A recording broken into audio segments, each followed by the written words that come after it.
work. I got a little catching up to do. Been out of town over the weekend. This is my first day back to work, so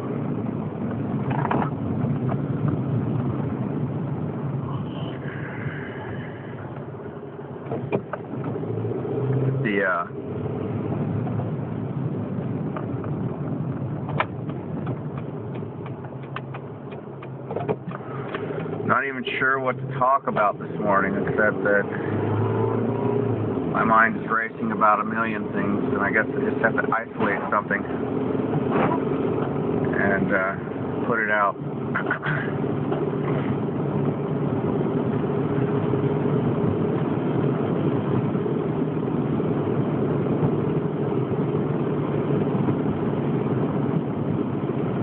There were reports that the Pope is sitting down, or stepping down, sitting down. Yeah.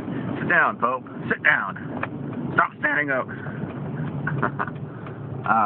The Pope is stepping down. And according to a 900-year-old prophecy, the next Pope to step in is supposed to be the last Pope before the man of sin is revealed, or the great judge who judges the whole earth. So,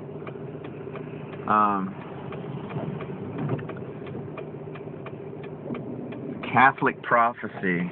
I really don't give much stock to extra biblical prophecy. Yeah, I mean, there's a million people, millions and millions of people out there since Yeshua's atoning sacrifice. You know, all claiming prophecy. You know, the health, wealth, and prosperity prophecy, right? Now, so I don't really care about what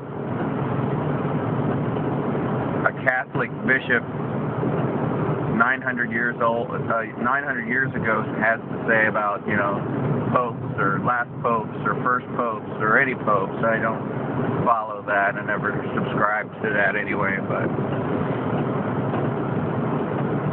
when you have a lot of things, a lot of biblical prophecy starting to fall into place at the same time, it gives you a little cause for pause, and it makes you look at things under, you know, I guess maybe a more skeptical or less skeptical magnifier. You know, you have to have discernment.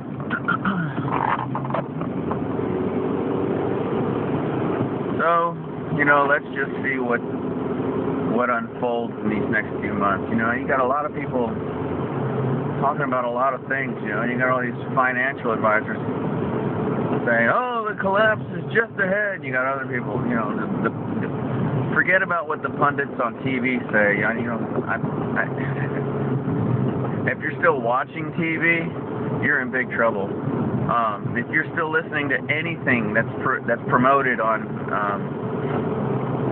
television news programs, you need to hang that up right away, because it's all twisted. It's all wrong. And, you know, in 5 years, I don't think they've gotten a financial prediction right, except for maybe Krugman.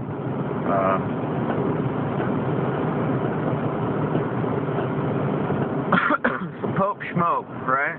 The Pope, the schmope.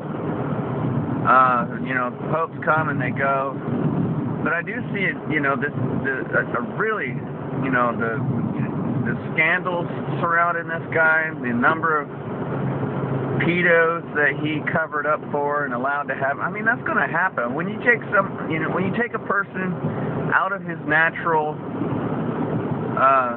you know, course in life, that is to, you know,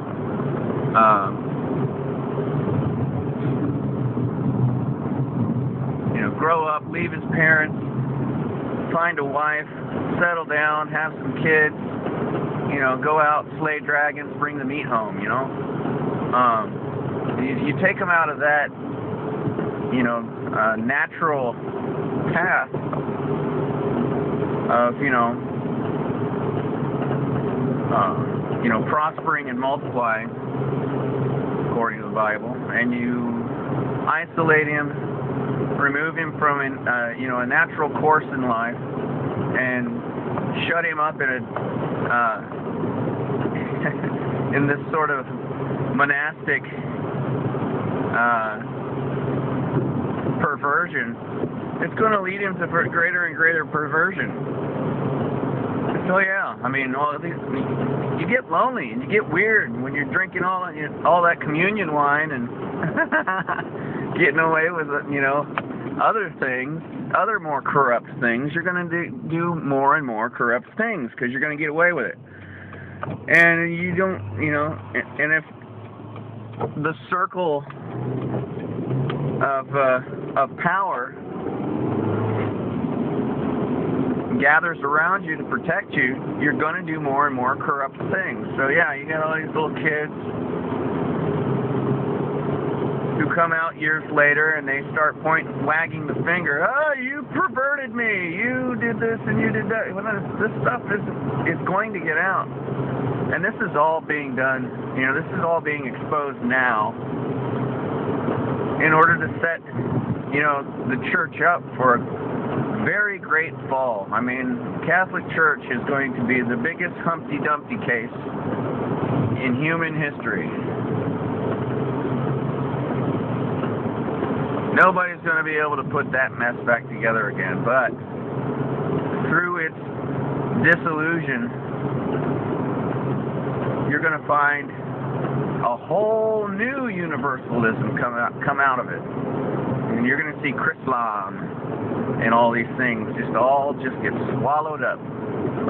And they'll have a whole new one world religion to support their whole new one world political regime, which we're already in, to be honest with you. It's just now coming out in the open, you know, and you spend all that time, the collective they spent all that time saying, oh, it's a conspiracy theory, there's no one world government, there's no one world religion, there's no, you know, none of that, that's all crazy. That's all crazy talk. Now it's, you know, you're crazy if you don't go along with it, you know. Yes, there is a world government, but it's not that world government, you know. Then we change the nomenclature. It's not world government, it's world governance. And it's like, what's the difference? Really? What's the difference? And they're like, no, see, that's a totally different thing. That's a whole different scary sort of world government. We have a bright, shiny, beautiful, peace-loving, you know, peace-loving dove thing that is so much better than what you're talking about, and the two things don't line up. You're crazy if you don't go along with it. I don't want to go along with it because it gives, you know, it requires me to give up my liberty. It requires me to just become a dumbed down sheep. It requires me to stop thinking for myself. It requires me to just go along with things in spite of my conscience telling me otherwise. So, no, I don't subscribe. I never subscribed. I'm never going to subscribe. It's all bupkis, you know. It's all going to lead us down a dark road to death. We're all going to die in the hands of the New World Order because that's what they want. If you read their white papers, if you read their literature and their the things that they've been saying for 25, 50, 75, 100 years and further back than that, if you look at it, there's no room for you in the New World Order. So, Pope, schmope. It's always been a corrupt organization. It will always be a corrupt organization, and, you know, I think The time is coming where the Catholic Church will be burned with fire, and out of those ashes, the phoenix of the New World religion will rise.